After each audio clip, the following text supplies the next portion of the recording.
Sveiki. Sveiki. Mes esam... Aš Nojus. Aš Rūta. Ir mes esam dabar jaunimo teatro didžiojoje scenoje. Netrukus vaidinsim spektaklį Shopping and Fucking. Ir netrukus repetuosim.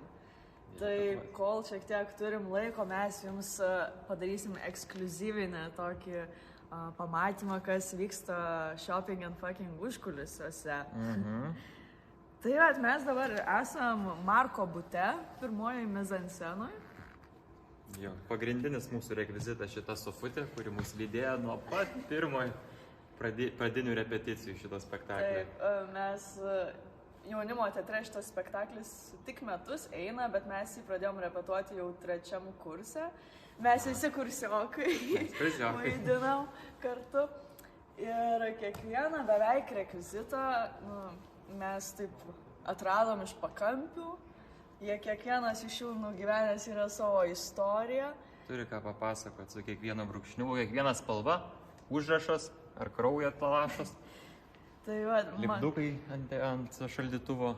Man taip pat labiausiai patinka tokie maži dalykai, kurių žiūrovas niekad nepamato. Tai būtent ir yra, mums labai padeda įsigyventi į personažų gyvenimą, vat visokie L plus R plus M lygu KML.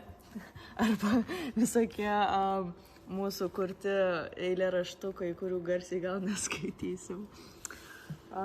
Be to mes turim labai fainą ir gražią tradiciją. Noriu papasakoti. Taip, mes turim tradiciją. Prieš kiekvieną spektaklį, čia kaip matote, yra prilipdyta labai daug visokiausių lipdukų. Ir prieš kiekvieną spektaklį mes užlipdom po naują lipduką. Ir dažniausiai taip galvojam, kad jeigu neužlipdom kokio naujo lipduko, tai turbūt spektaklis nepavyks, nesusivaidins. Tai kažkoks atrodo lyg prakeiksmas, jeigu neužlipdysi lipduko, tai mums taip labai šventa yra kažką. Tikimės galiausiai, kad šaldytuvo net nesimatys ir bus viskas taip lipdukais aplipdyta. Taip, galėsit žiūrovai, mėly, atėję pasižiūrėti, kiek jau spektaklių mes esam nuvaidinę.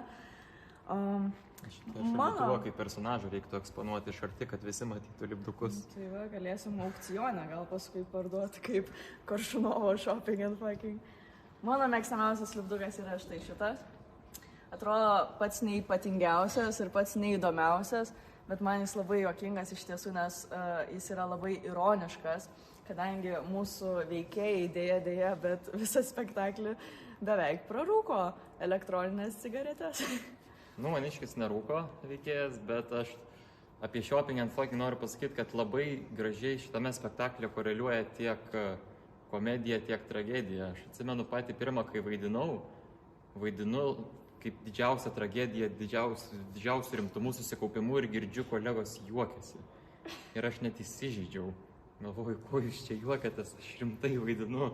Paskui tik po kurio laiko atėjo suvokimas, kad čia kiek tragedijos yra lygiai tiek pat ir komedijos ir kad abudu yra būtini labai elementai.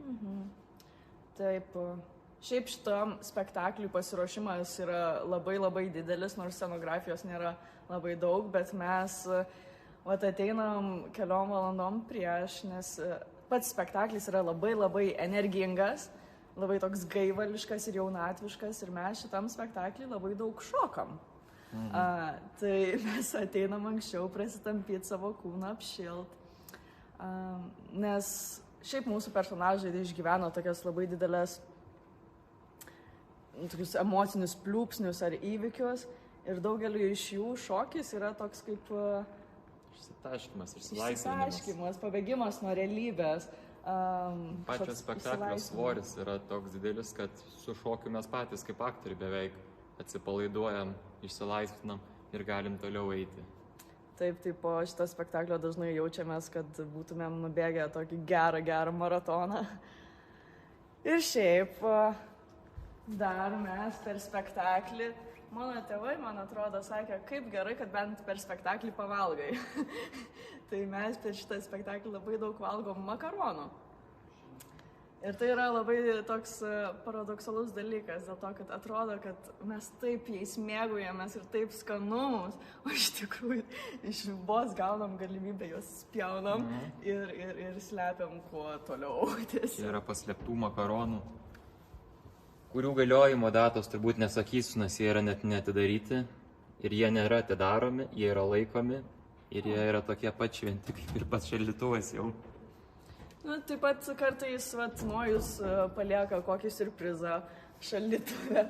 Dažniausiai mes geriam, ką ten, sultis, vynogių sultis, bet aną rodymą Nojus. Buvo kopūstų sultys. Ir mes nežinojome, kad tai buvo kopūstų sultis.